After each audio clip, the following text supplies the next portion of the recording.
But if today you read a news article about how at a funeral the dead man came back to life and began to speak as if nothing had happened, what would you do? Would you pass it over and not think about it? Absolutely not. You would want to learn more and see what the situation was. So why, whenever we read a story in the Bible of the exact same thing, do we say, oh, cool, and move on? Because they're short, or because they don't seem to matter anymore? What is it about the little stories in the Bible that makes them unnoticeable?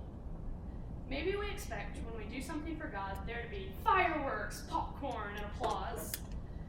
Would you look at some little stories with me and see if they tell of our Lord's compassion and mercy? Luke 7. As he, Jesus, approached the town gate, a dead person was being carried out, the only son of his mother, and she was a widow. And a large crowd from the town was with her. And the Lord saw her. His heart went out to her, and he said, "Don't cry." He went up and touched the bier, that's the coffin.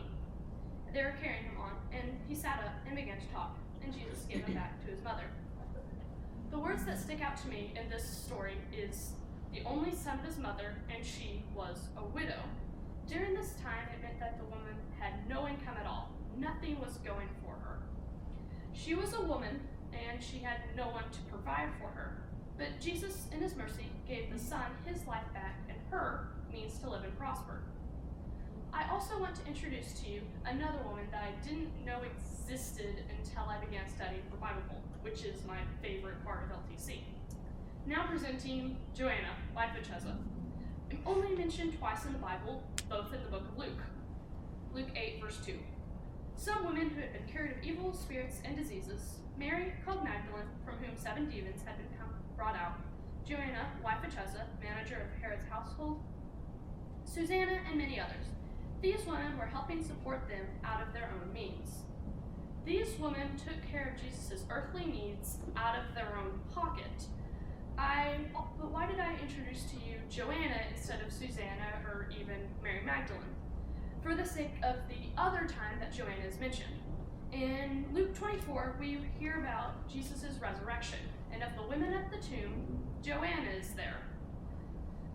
This woman got to be the first to see that Jesus was alive. How awesome is that? Finally, there is another woman who could have lost it all, but never gave up hope. She is pretty spectacular, but we never even get her name.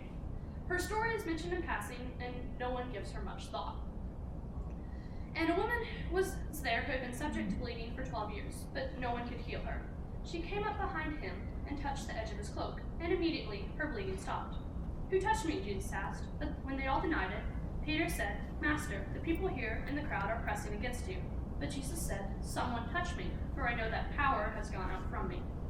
Then the woman, seeing that she could not go unnoticed, came trembling and fell at his feet. In the presence of all the people, she told how she had been touched, and been instantly healed. And he said to her, "Daughter, your faith has healed you. Go in peace." That's Luke 8:43-48. I know you know this story, but would you give it some thought? This woman wouldn't have been able to see or even touch her family for 12 years. She was poor in wealth, but rich enough in faith to think that all she had to do was touch the edge of Jesus' cloak, and then, boom, she was healed. And instantly, an hour later, no, on the way home, nah, a week next Thursday, no, instantly. How cool is that? The woman gave up her son, if only for a little while. Joanna surrendered her earthly wealth to further a heavenly cause, and boy did she get rewarded. The bleeding woman used an ounce of faith and a sprinkle of hope and got to experience a life she thought she would never have again. Give it up. Give it all up.